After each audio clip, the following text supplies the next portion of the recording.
Hi, this is Jonas, aka Sonic, and I got some questions about how to make a deep bass and kick work well together, like I do in my latest track, Objection. And I thought I would share this and show you guys how I made this possible.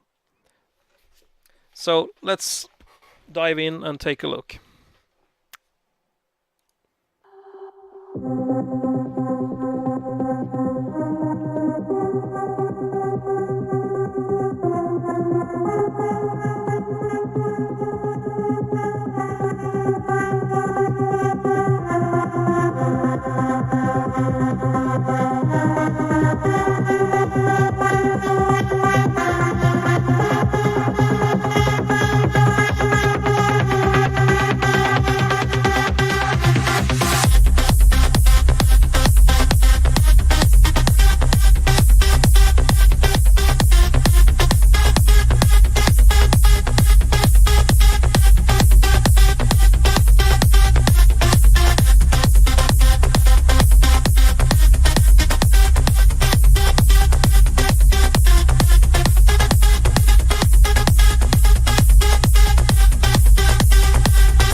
Okay, so let's begin.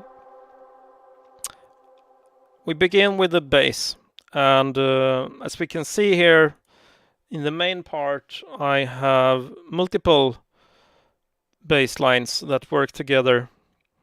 I have this bass fast main. I have a deep bass 2, deep, and main bass. So let's begin with the main.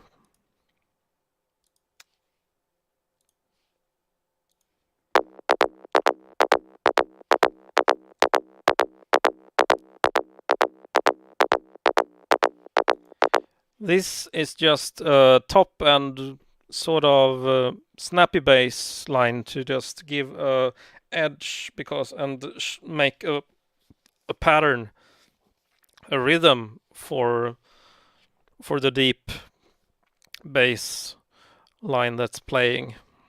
It's part of just creating the pattern. And next we have the main deep.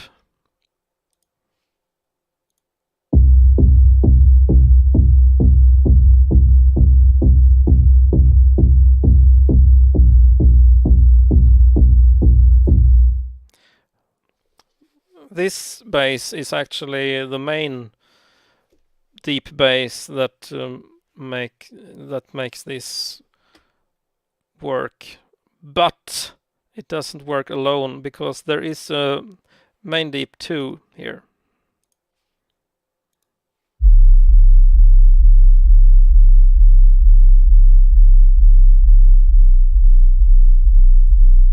And as you can hear, it's very, very low and very rumbling and pretty simple in sound. And you don't actually hear this in tone, but that's actually not the point, because from this is the more rumbling and low part that I want from to work together with the previous deep. It's just to make it more solid, more deep, and then we have the bass fast main, and this is sort of the lead part of the bass.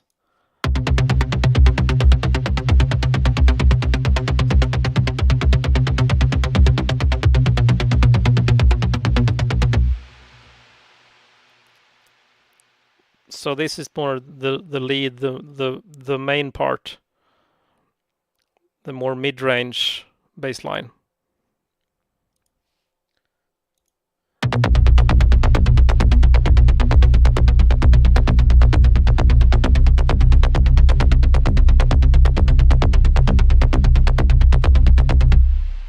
And there they are together.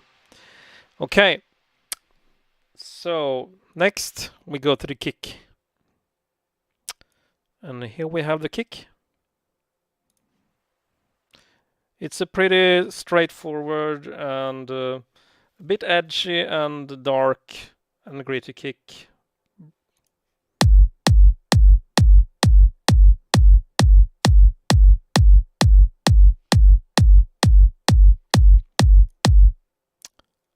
Yes. So how do I get this deep bass and kick to work together? Well, first off, I summarize my main basses, all those bass lines we just talked about. I send to a bus I called main bass main, because it's the main lead, the drop.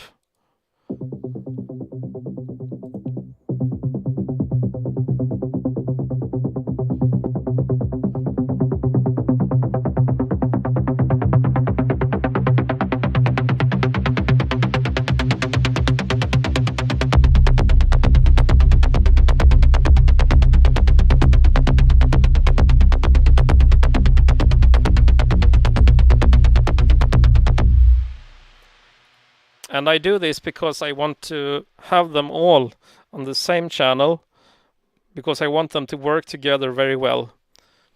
So I use a kind of special EQ here that's sort of made for just boosting some and gluing some EQs for a deeper sound. It works kind of pretty good for this, actually. It has a certain character to it. And I use a preset I called Kick Deep here. And I modified it, I believe, if I remember correctly, just a bit. But it makes the EQ a bit better for the low boost. And then I have a compressor that I have made sure to put here, because I want the bass lines to be glued together. And the compressor can be a real good way to glue sounds together and make them stick pretty good. So it's a compressor that make this happen.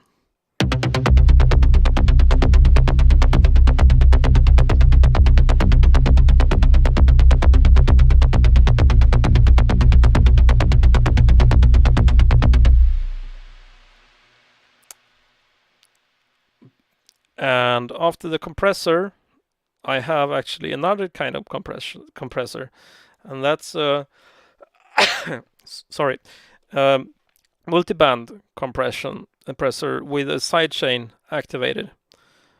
And this is because I want to duck the bass lines when the kick comes in. So in compression volume, I want things to happen. It's kind of I want a little to happen on the high, but most should happen on the very low. So here we go.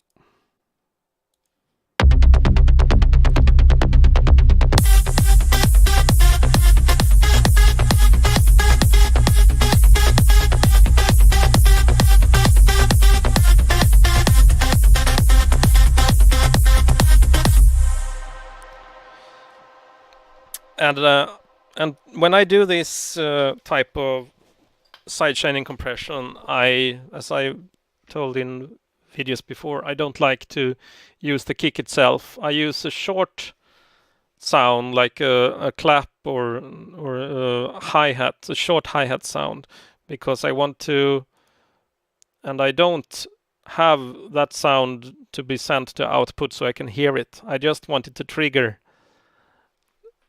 this compressor so I can tune it by attack and release and micromanage it that way. But let's proceed. And there are also two EQs here, but that's more for effect and filtering because I kind of move things around and automate those for giving effect in certain places. Yes. And let's proceed. And then we have the kick. There is nothing much here, just the same EQs, just for automation. Make the kick sort of get some effects and for movement. And down here, everything ends up here. I have the master kick and the master bass.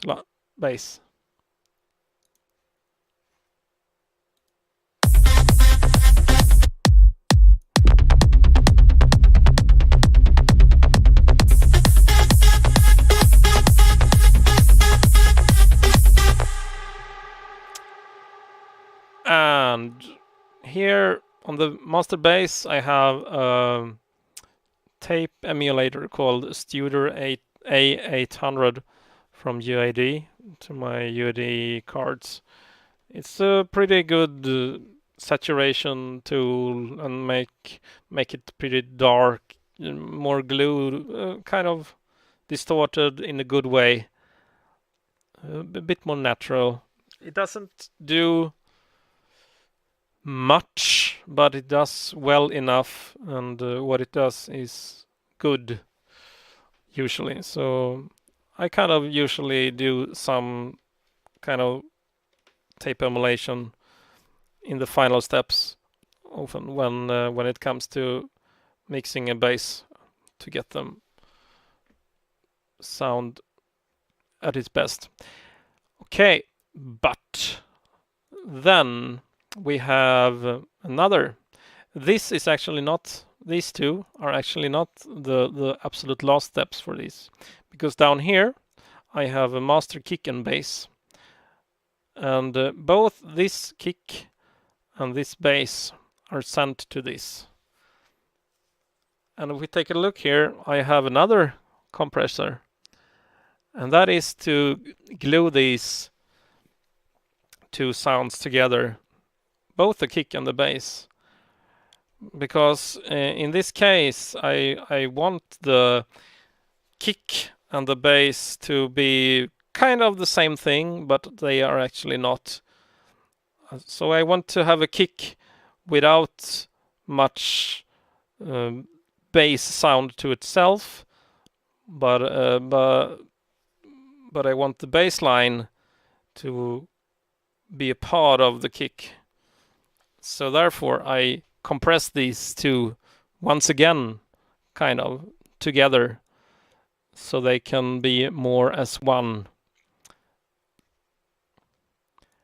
And that's just to make them stick together.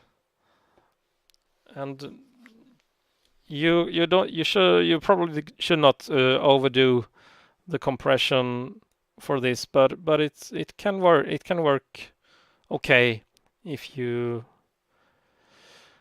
are careful with gluing them together just for touch. However, this is actually also not the final step, because then I have two channels here called kick and bass split high and kick and bass split low. And why I call them split is because from this channel, kick and bass, I have turned off the output sound and used the sends to send the same sound to both of these. And if we take a look at these both have EQ that are set to 100 Hertz. So both of these together will sound exactly the same as before. However, the thing why I do this is because on the low I also have a stereo expander, but I don't use it for expanding stereo. I actually use it to set this track to mono, this channel, because I want the low frequencies, everything below 100 hertz on the kick and the bass. I want this to be a mono signal because it's having a mono signal for kick and bass. The lower parts are pretty good to make them not interfere and sound strange and just be as clean as they can be. It works best that way. So this is a technical point, actually, to kind of have this as a sort of a kind of rule to remember, that low frequencies work best in mono. So this is kind of how it's done in this track, to make the kick and the bass to be deep, low, and work and stick together. So I hope this could be of some help for you guys. And until next time, cheers.